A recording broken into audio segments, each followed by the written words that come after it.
So hey guys, welcome back to my channel Mathematical Paradox।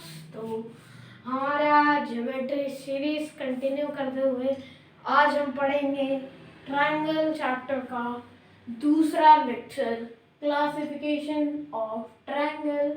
ठीक है, आज ये डिस्कस करने वाला है। ठीक है, तो क्लासिफिकेशन जो होता है ट्रायंगल का वो दो बेसिस पे होता है, साइड्स के बेसिस पे होता है एक तो, और एक एंगल के बेसिस पे होता है। ठीक है, तो एंगल का जो होगा वो अगले लेक्चर में किया जाएगा डिस्कस। आज हम पढ़ेंगे साइड्स के बेसिस पे। ठीक है, तो अब देखिएगा जो साइड्स के बेसिस पे होता है ना, वो तीन टाइप में वो होता है। ठीक है, एक आइसोसेलेस, एक स्केलन, एक इक्विलेटरल। ठीक है, क्या होता है आइसोसेलेस, स्केलन, इक्विलेटरल। ठीक है, अब देखिए साइड के बेसिस पे हुआ ये। ठीक है, अब आइसोसेलेस में क्या होता है ना, दो एडजेसेंट साइड्स इक्वल होती हैं और एक अनइक्वल, मतलब। ठीक है, तो ये देखिए ये जो है ये इक्वल होंगे और इनके ये एंगल्स इक्वल होते हैं, और इसमें स्केलर में कुछ भी इक्वल नहीं होता है, तीनों अलग होंगे साइड्स। ठीक है, और इक्विलेटरल में तीनों एंगल और तीनों साइड्स इक्वल होती हैं। ठीक है, अब देखिए तीनों साइड्स इक्वल है। ठीक है, ये तीनों साइड्स इक्वल होते हैं और इसमें तीनों एंगल भी इक्वल है। तो तीनों एंगल इक्वल है तो क्या हम लोग इसको ऐसे लिख सकते हैं, angle x plus angle x plus angle x equals 180 degree. लिख ही सकते होंगे, लिख सकते हैं ना, क्योंकि ये तीन एंगल है तो मतलब तीनों एंगल का सम 180 डिग्री होता है। तो क्या हम इसको ऐसे लिख सकते हैं 3x इक्वल टू 180 डिग्री। तो क्या हमारा x का वैल्यू 60 डिग्री आ जाएगा। तो इससे एक और चीज प्रूफ होता है कि जो इक्विलेटरल का एंगल होता है वो हमेशा 60 डिग्री होता है, तीनों एंगल 60 डिग्री होंगे हमेशा।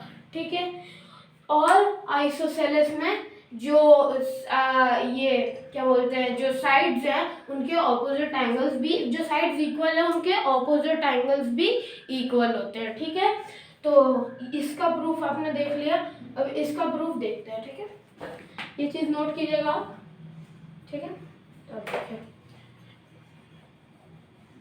अब देखिए इसका प्रूफ देखिएगा। ठीक है,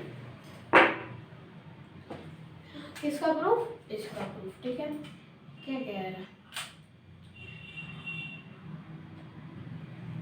ठीक है, तो अब देखिए एक आप इसमें एक काम कीजिए, एक लाइन ड्रॉ कीजिए। देखिए इसमें मैं बहुत सारे टर्म्स यूज करूंगा जो आगे लेक्चर में जाके आपको समझ में आएगा।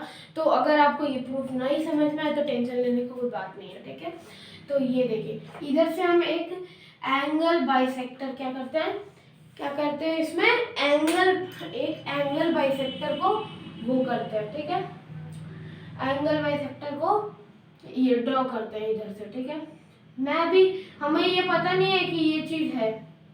ठीक है, इसमें कॉन्ग्रुएंसी का भी यूज होगा, कॉन्ग्रुएंसी जो मैं आगे अगले लेक्चर्स में बताऊंगा। ठीक है, तो अभी पहले मैं ऐसे ही बता दे रहा हूँ जिनको समझ में आएगा। ठीक है, तो क्या करना है, पहले एक कंस्ट्रक्शन है, क्या है वो कंस्ट्रक्शन देखते हैं।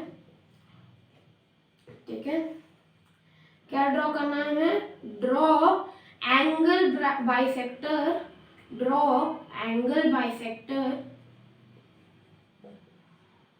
of angle A,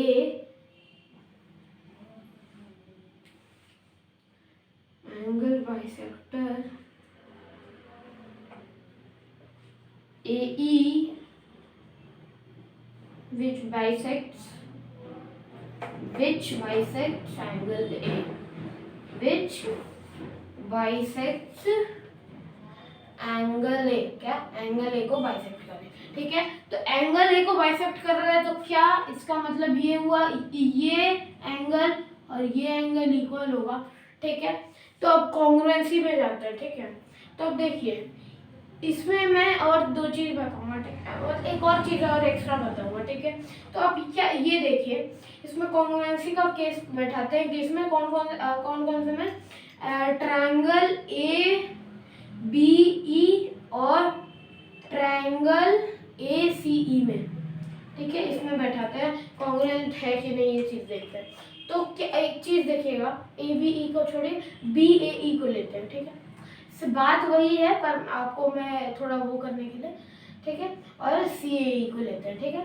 तो अब देखिए B A equal to C A, जो आइसोसेलेस में होता ही है, और angle B A E equal to angle C A E, जो अभी हम लोग ने कंस्ट्रक्ट किया तो हो गया। अब देखिए ये वाला ये जो प्रूफ है, ये सवाल एग्जाम में उठ के आता है और हायर क्लासेस में ये एक्सरसाइज में रहते हैं, मतलब क्वेश्चंस में रहते हैं। एक क्वेश्चन ऐसा तो रहता ही है, ठीक है, आइसोसेलेस का और प्रूफ का, ठीक है।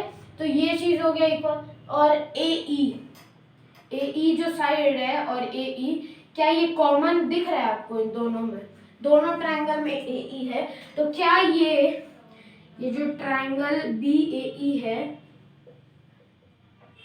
कॉन्ग्रुएंट हो गया ट्रायंगल सी ए ई के बाई एस ए एस, हुआ कि नहीं? हो गया, ठीक है। तो ये चीज हो गया प्रूफ, ठीक है। तो मतलब इसका जो ये वाला एंगल होगा, मतलब इसका जो एंगल ए बी ई है वो इक्वल होगा एंगल ए सी ई के by C P C T. क्या? सी पी सी टी, ठीक है।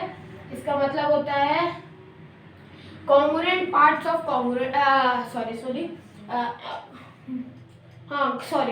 Congruent parts of congruent triangles, हाँ इसको corresponding parts of congruent triangle, sorry, ठीक है, corresponding parts of congruent triangle, ठीक है। इसका मतलब ये होता है, और ये चीज इक्वल होता है, ठीक है। कॉरेस्पॉन्डिंग पार्ट जो कॉन्ग्रुएंट ट्रायंगल्स के होते हैं वो इक्वल होती है।